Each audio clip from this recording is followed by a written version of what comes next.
Roll here.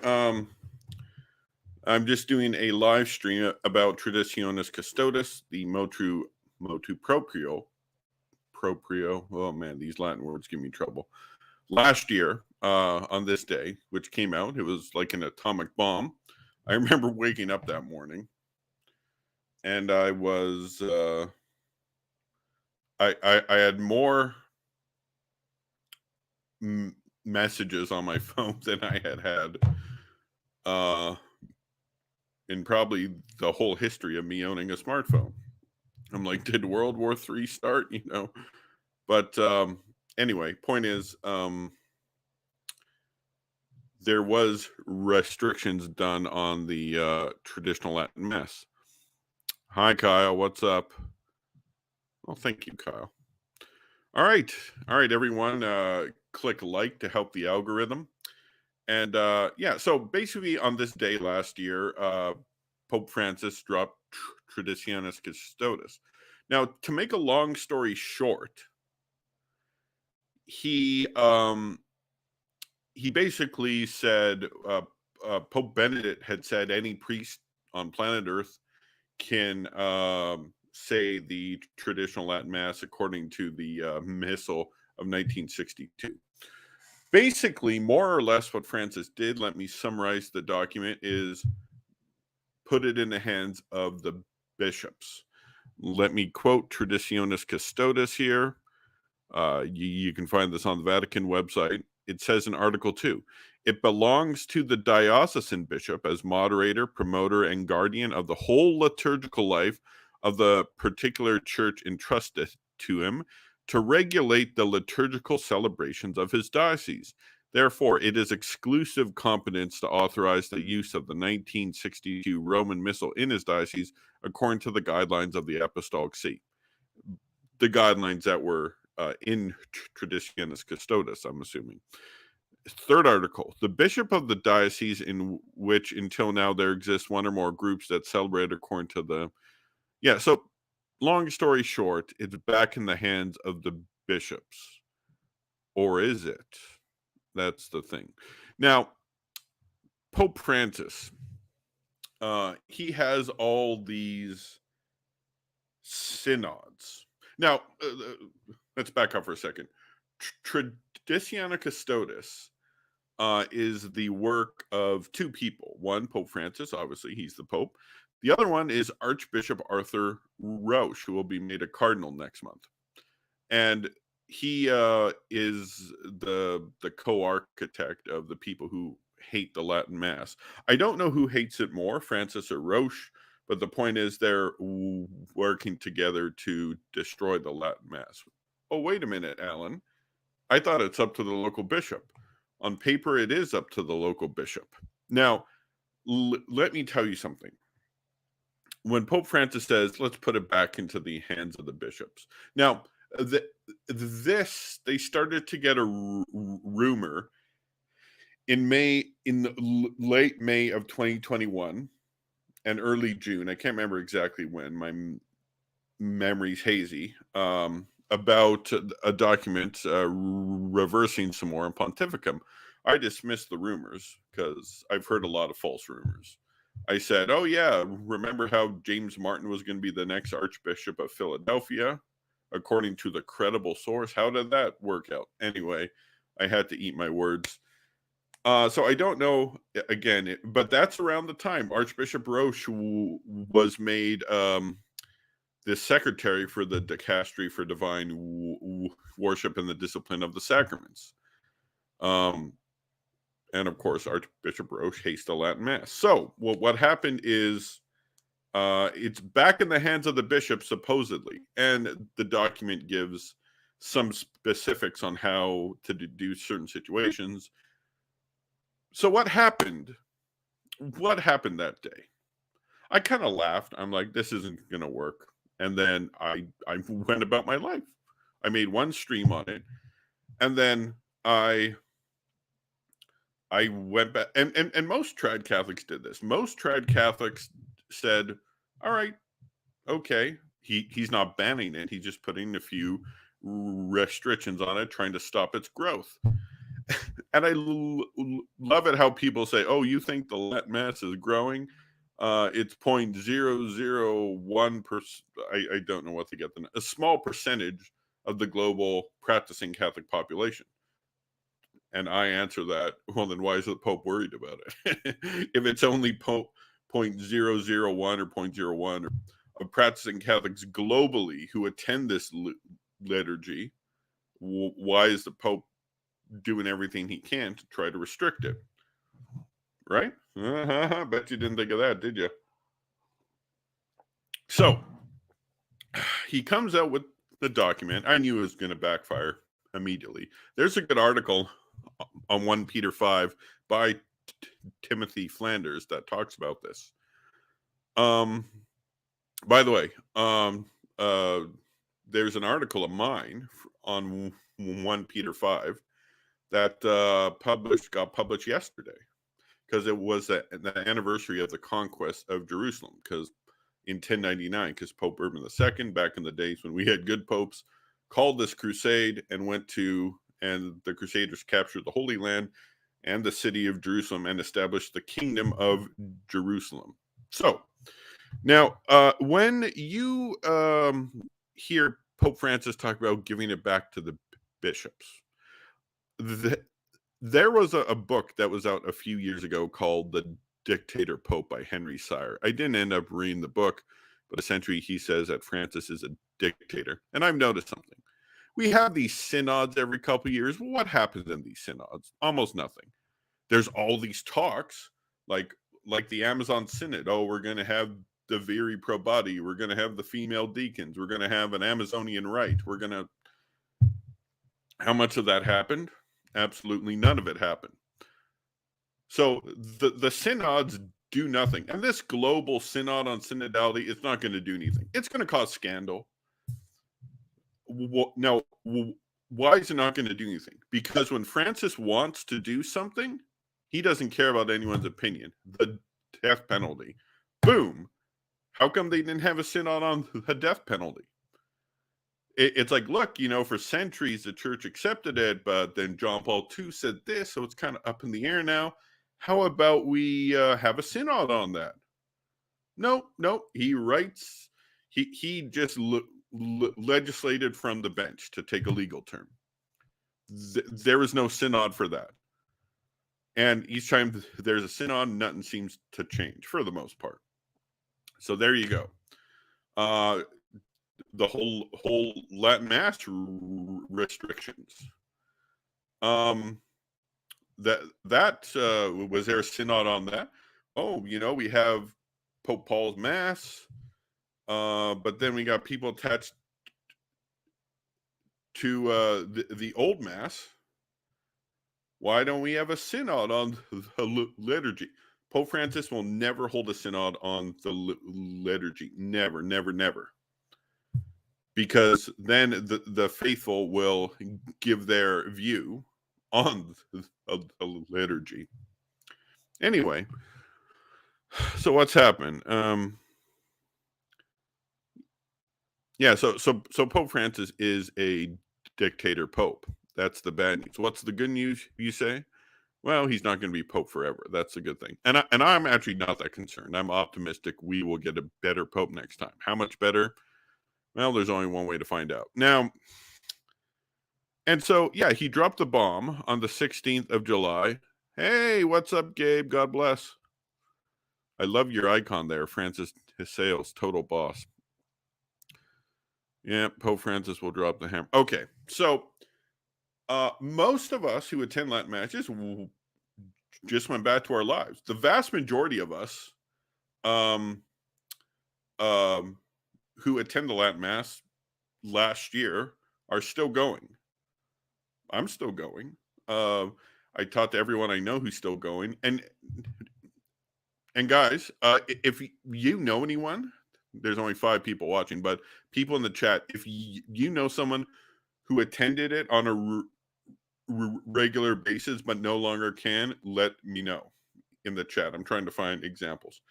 Now, there are 2 very concerning developments that happened in the last couple days. One has happened, and one is rumored to happen tomorrow. And that is Cardinal Supich is going to suspend the Latin Masses of the Institute of Christ the King in Chicago. Although I don't think this is good, at least it's following in the spirit of the motu proprio. It's up to the local bishop. So unfortunately, Supich is the Bishop of Chicago. I feel so sorry for the Catholics there. And so it's at least going to the spirit of the motu proprio. Okay. What has happened that has really scared me, and this has scared me, is that the Vatican told the Diocese of Savannah, Georgia, that they had to heavily restrict the Latin Mass, and it gave them an expiry date. Now, in November, the Diocese of Savannah published the places where the Latin Mass was going to be, including in the cathedral. Now, apparently they had some correspondence with the Pope, and then the Pope's like, all right, you have to take it out of the cathedral. You have to put it in only these churches, and you have to, and you can only say it till May of 2023. I'm going to pull this up here. Let me,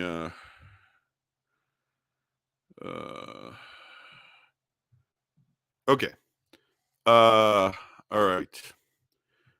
The Mass, according to the Missale Romanum of 1962, may be celebrated at the parish of Most Holy Trinity in Augusta, St. Joseph in Macron, and St. Anthony of Padua in Ray City on a monthly basis until 2023. Okay. The Mass, according to the Missale Romana, may be celebrated at the Parish Sacred Heart in Savannah on a weekly basis until May 20th, 2023. So there's an end date to all this.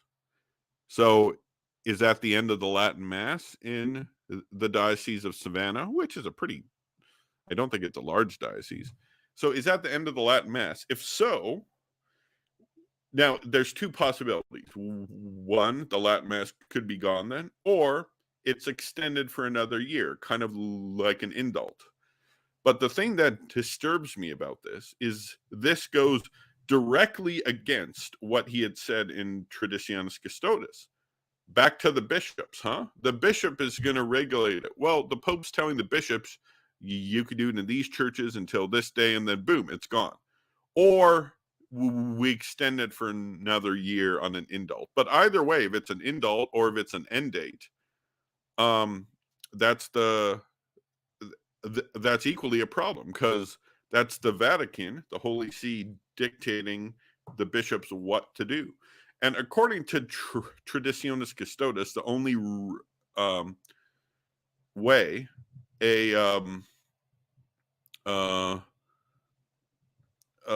what's it called? That the Holy See is supposed to get involved is if there's a priest ordained after the date of the motu proprio. So say there was a priest ordained in June who wants to say the Latin Mass, he will go to the bishop, they will consult the Vatican. I don't know why, but that's what the motu proprio says. So that's the only time it's supposed to get involved. And now you see this thing happening in Savannah, which I think is pretty disturbing. So if Cardinal Supich suppresses it in Chicago, well, that's at least going to the spirit of the motu proprio. But this is concerning because this shows the character of Francis. He's a dictator. All right, enough of that. All right, so that's the nature of this whole thing. Francis is a dictator pope. Because the thing is, as soon as Traditionis Custodes came and went last year, you know, it stung that day. It's like, oh, this isn't good. But we went about our lives, you know, and I think is because the pandemic showed how strong our communities are, as opposed to opposed to many Novus Ordo communities. That made made us look very good. And then Francis drops the bomb, Traditionis Custodes, and a lot of people complained. And like, of course, Latin Mass people didn't like it as expected, but a lot of other people complained as well. It's like, how come you're picking on this community that seems to have good Catholic families, produce vocations, tithe? I mean, that's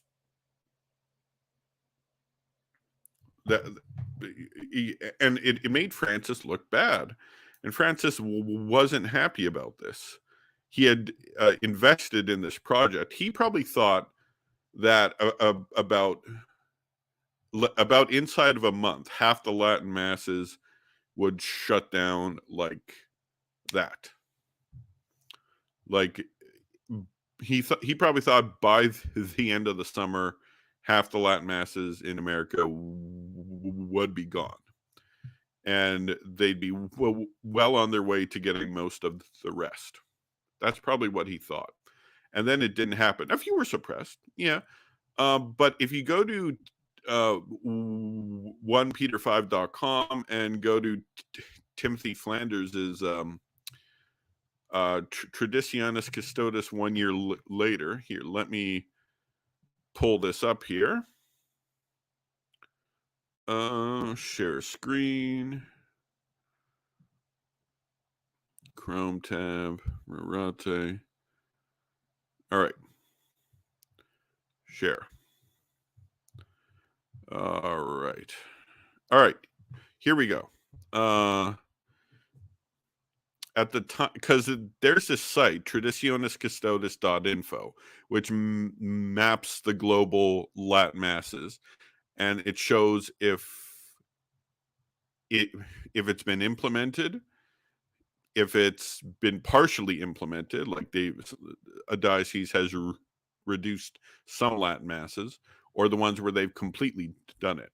And 3/4 of the dioceses, 75% or 74 point something of dioceses that have been cataloged in this website have not done anything. They've just continued as usual. So that really didn't help. And 10%, 15 have partially implemented it, meaning they've suppressed some Latin masses, but not all. So those people can probably still go to Latin Mass, but 10% have banned all Latin masses. Now, keep in mind, a lot that are cataloged who ban Latin masses, they had it in a diocese where there was no Latin masses to begin with. Like there was a bishop in Puerto Rico that that tried to do that, but there's no Latin Mass already. He just banned it, and that was it. So, all right, let's take that down. But go check out that article, and I said go check out my article on the First Crusade. I answer objections to it. So anyway, there you have it's not been implemented. So Pope Francis goes to this effort to make this document, and to a large extent, it's not implemented, and certainly not as much as he'd like, and it makes him look like a dictator. His image has only gotten a lot worse in the last year, with his refusal to do anything about Germany, with their heretical synodal path there. Now that's a German synodal path. Francis isn't doing that, but he isn't doing anything about it. Occasionally there'll be a statement of concern from Pope Francis, but like that's ultimately doing absolutely nothing. So you have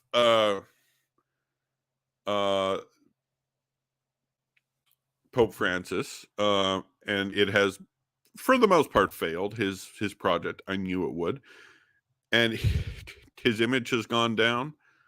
And 1 year later, we have this whole thing with Savannah, Georgia, which is very scary. So basically, the local bishops didn't do what he wanted. A few leftist bishops did, But the local bishops have essentially just continued going as usual. Um, and so that's a problem for those bishops. So the Vatican is going to crack down like it's done in Savannah, Georgia.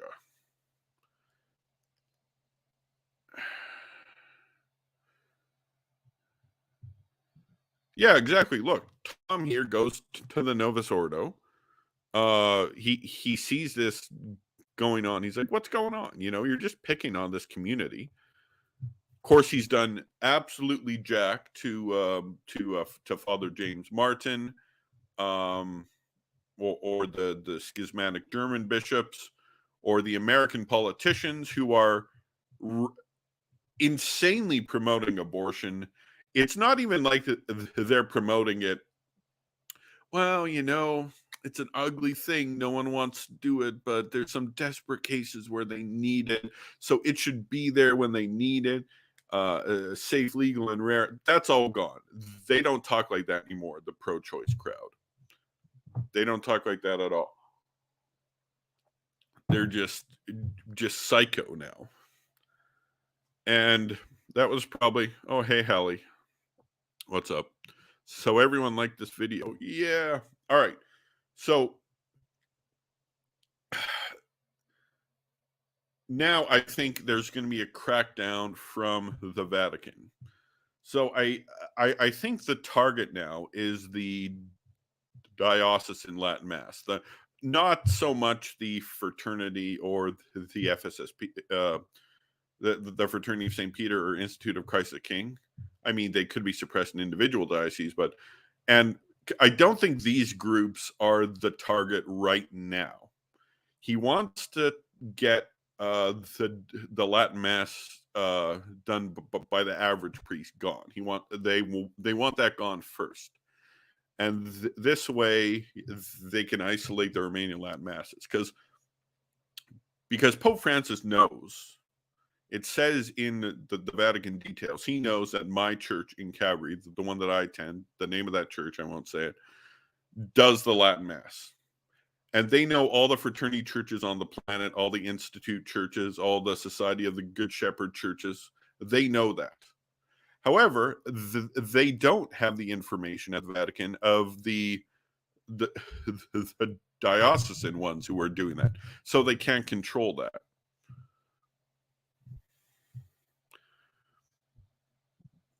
Yeah. Oh no, he's getting promoted. Yeah. No, it's it's so shameful. So, um, you have and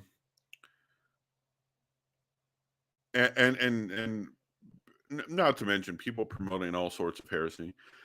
So you have so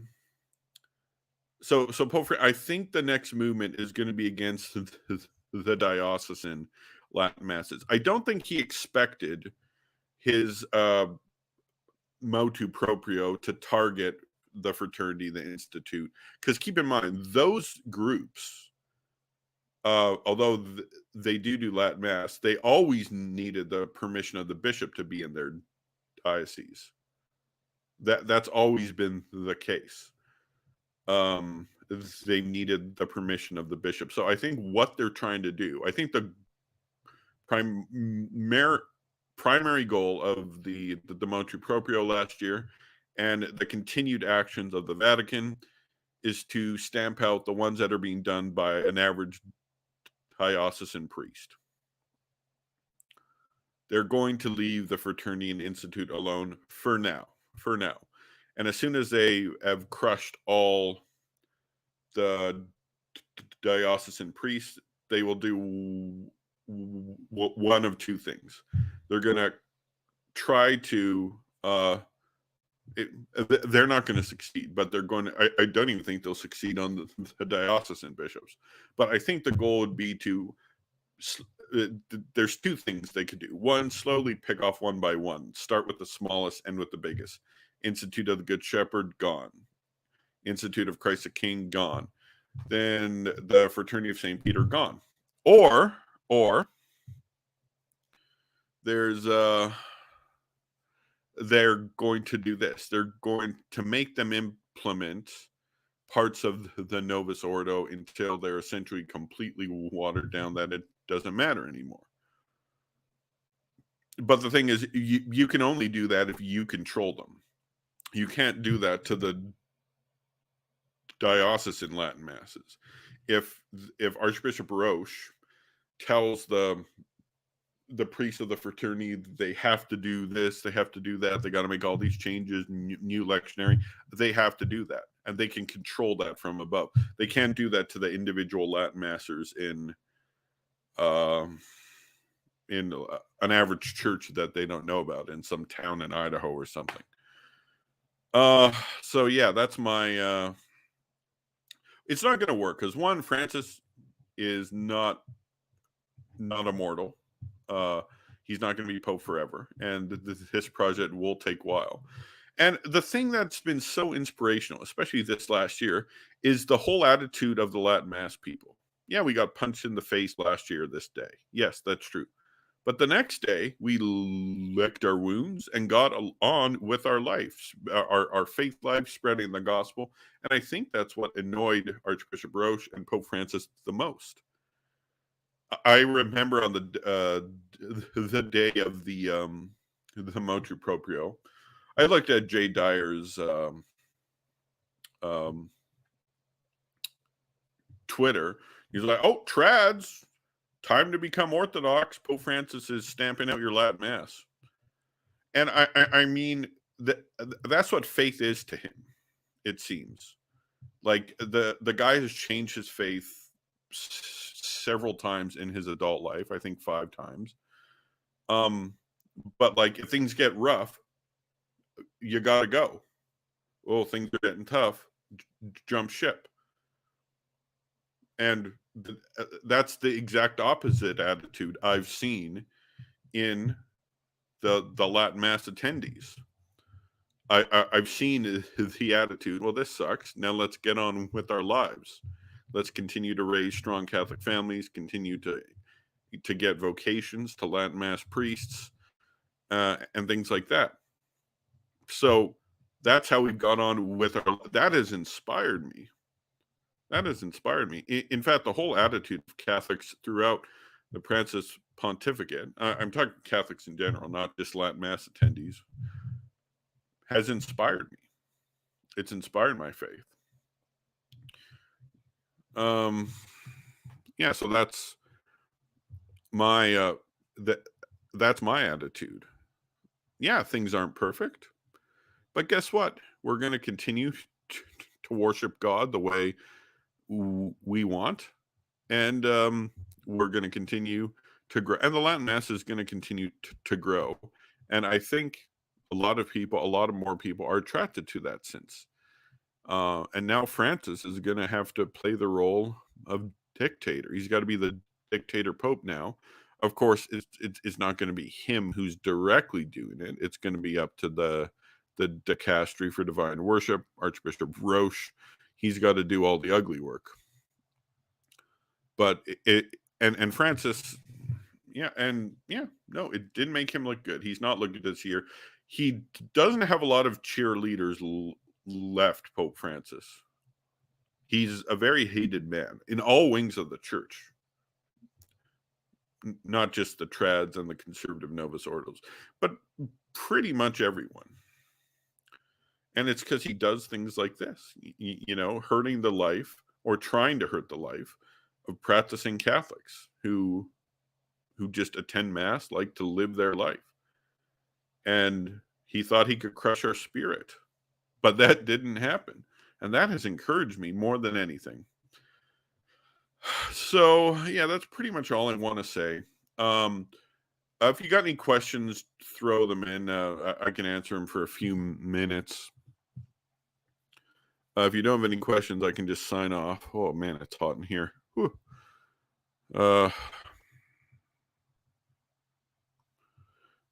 But I'll just plug this again. Go read. I was talking to a Catholic apologist, a very well known one. I won't say his name here. I was talking to him on the phone on Thursday, and I said, "You need to write the book on how Vatican I is being abused, because I think this problem is equally Vatican I's problem as it is Vatican II's. I don't think Vatican I taught heresy at all. I think it's perfectly orthodox, but it's being abused now with these dictatorial powers that Francis is doing. And I want to say something. This is a historical point.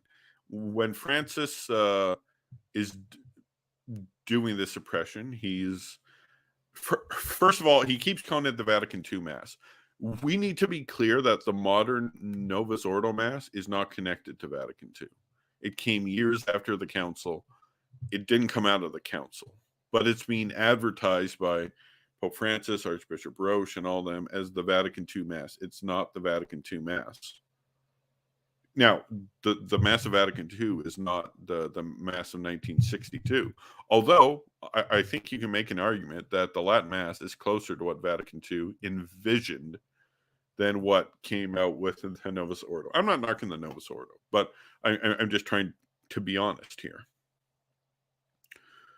Yeah, so I told that apologist that he needs to do a book on the false spirit of Vatican I. I think he's the one to do that because he's done a ton of reading on this.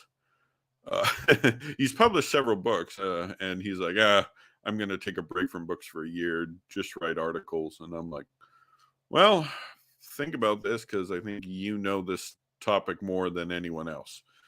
So yeah, all right, everyone like this video. I'm going to sign off now, and everyone have a good evening, a good day. God bless. Pray the rosary, read the scriptures, and keep going to Mass. Latin or Novus Ordo, Eastern Rite. Just keep going. And I will... Yep, the left don't like him because Pope Francis isn't left enough, and the left and the rest of us normal Catholics can't handle any more confusion coming from Pope Francis and the Vatican. Absolutely heartbreaking. Yeah, a lot could be said about that. God bless you, man. Thanks, Gabe. And Catholic Crusader Day as well. Thanks for tuning in, guys. And we will see if this rumor comes true about Cardinal Supich. The bomb's supposed to drop tomorrow. So it may have, but again, that does not bother me as much because he's doing his job as bishop. He's in charge of his diocese, according to the motu proprio. So that's not, it's not great he's doing this, but that's within his power.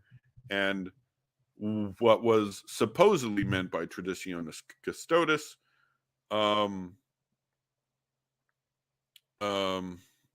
but we know there's a deeper meaning, which I've talked about in this video. So I will sign off, and God bless.